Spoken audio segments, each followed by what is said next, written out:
Hey guys, it's Aveen. So today in this video I want to talk about my fitness goals for 2016, a bit about my workout routine at the moment, and some changes that I've made.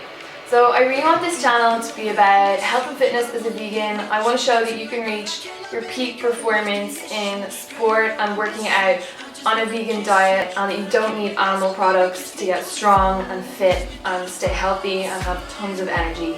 So yeah, I also want to use it as kind of like a video diary to track my progress for myself and just have a bit of fun. So yeah, I was 8 years old when I started exercising. I started playing Irish football, which it's a bit like Aussie rules, except it's non-contact and it's a bit more skillful in my opinion. I absolutely loved it.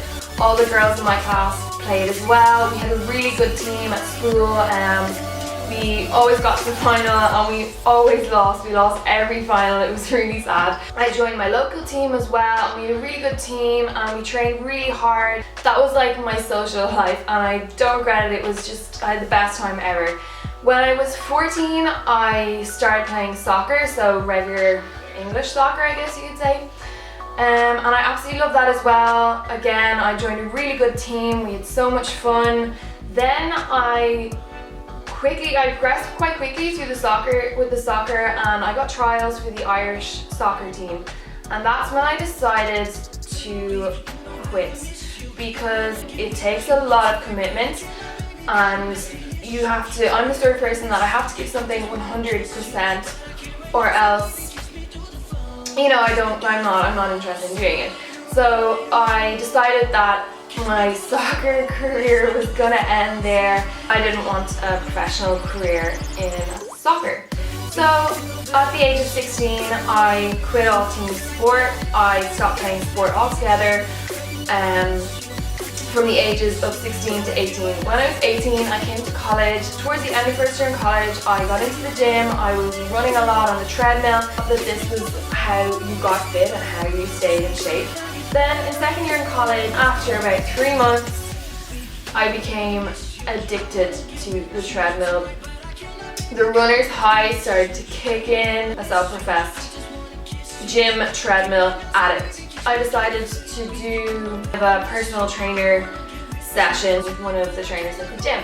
We did like weightlifting, we did deadlifts and squats, and I was like, okay, I don't really like this. I don't think this is going to make a difference to my body. You know, I don't think this is going to keep me fit. I really think that running is the best. I love running. So then I moved again to France after the summer of second year, and I was working at a campsite, and I kept up the running. This time I was running outside, which was really nice. It was my last run before the season was over and I was going home like 2 days later. I was out running and a massive dog came out of a house and chased me off the ditch. I was running along and he was about to attack me. I didn't know what to do. There was like a really steep ditch like on this side beside me. There's like an electric wire, so the dog was like chasing me, about to attack me, so I just kind of had to throw myself off the ditch, and I landed like smack on my right side. I hobbled back to the campsite and I was feeling terrible. I'd never had an injury before in my life. They sent me straight to get an x-ray done, and by the time I got to the hospital, I thought that my hip was broken. They said, you won't run for another week. And I was absolutely devastated. I came home in a wheelchair. I was in a lot of pain. I was very upset. When you're used to running every single day for so long, and then suddenly it just being gone from your life completely. I went to see a physio. She thought it was tissue damage and that would go away in a while. Anytime even when I started walking properly, which was about a month later, I still couldn't run. I couldn't lift my leg properly. Walking would hurt sometimes, sitting would hurt sometimes. I stopped exercising. And at that time, I was getting ready to move to New York this time last year, and I decided to go ahead and I moved over there. I went and got an MRI done on my hip, and it showed that I had a hip labral tear. Now, hip labral tear is like you imagine your hip and the joint is like, there's your hip joint, there's like cartilage in between there. Basically that was torn, so I had a cartilage tear in my hip. Physiotherapy didn't work for me, so I came home after the summer of 2015 and I saw a surgeon. I got more scans done. There was quite a large tear, so I was booked in for surgery. I got my surgery on my hip on October 8th, 2015.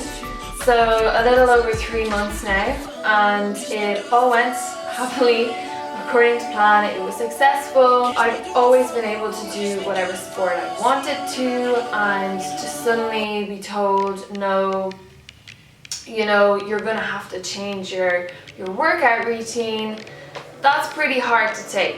Of course, there were very difficult times after the surgery where I thought that I wouldn't get any better and that it would just stay in this plateau space. It is 3 months on now, over 3 months on now from the hip surgery, and I am back to 100% physical activity, and it makes me so happy to say that. But basically, I got back to the gym 5 weeks after the surgery. I was doing no lower leg workouts, but I told myself that I was going to start weightlifting, that this was something new that I could try out instead of running.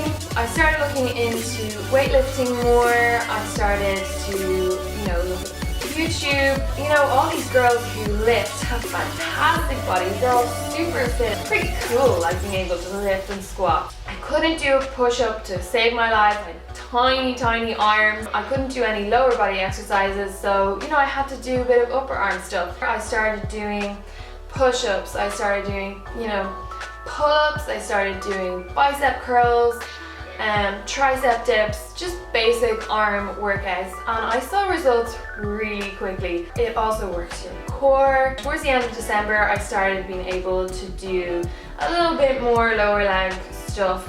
Really not a lot though. I was cycling and I was doing squats, but not deep squats. I still had my last appointment with physio. I couldn't believe that after hip surgery I made such a quick recovery. My leg, I have no pain now when I run. I've just started running. I started running again about 3 weeks ago. I started off with 1 kilometer and there was no pain. I felt really fit, full of energy. For the past week I've had to stop because I was getting really bad pain in my knees, and it's not an injury, it's just stiffness from getting back into working out. It's getting better now, but at the moment I'm going to the gym 3 times a week. I do 1 leg day, which is squats, lunges, goblet squats. I use the Smith machine and I use the bar, I think it's called the barbell, the free bar. And then I have an arm day where I do like press-ups, push-ups, bicep curls, all the usual, you know. And then I have 1 day where I do like a HIIT workout. Every day I do 15 minutes on the bicycle. I do the leg machine, like the leg extension, the leg curl, the leg press. Yeah, I'm really enjoying it. I'm hoping to be able to start classes now at the gym. I absolutely love running, but I think weightlifting definitely gives you a toned physique. It keeps you strong, and it's really good as well for concentration. You really do have to focus on what you're doing on form and everything like that. There's only so much weight that I could use at the beginning of my recovery. I'm just trying to progress slowly because, again, I don't want to injure my hip. My goals for 2016 are definitely to work up in weights. I definitely want to squat heavier. I want to start deadlifting again. Something that I would absolutely love to try is CrossFit. That is like my goal for the end of this year, to join a CrossFit club. I've looked at the workouts and they just look insane. They're like flying all over the place. They're like throwing their bodies around, and that sort of movement really pumps me up. I like that pump. I have to get that kind of cardio hit. I know a lot of people hate cardio, and that's totally fine. Some people like just lifting, and I absolutely have to have cardio. The runner's high starts to kick in at about 1.5 kilometers, and yeah, I love it. But now I know that it's definitely not going to be the main focus of my workout like it was before. There are definitely different areas of my body that I want to work on and that I want to make stronger. I'm going to continue bulking and eating like excess calories for at least another 2 months before I think about, you know, leaning out again, because I definitely want to stay lean, but I really want to build muscle as well. So if you guys want to follow my 2016 fitness journey, I have loads of information that I want to talk about in terms of vegan fitness, and if that's what I think you're into, then definitely give me a subscribe, like this video, and give me a follow on Instagram. I post there almost every day, and I talk about my workouts a lot on Instagram. I talk about what I've done that day, how my performance was. So yeah, and I'm going to do more video updates as well along the way. Okay, so thanks for watching this video, and see you soon.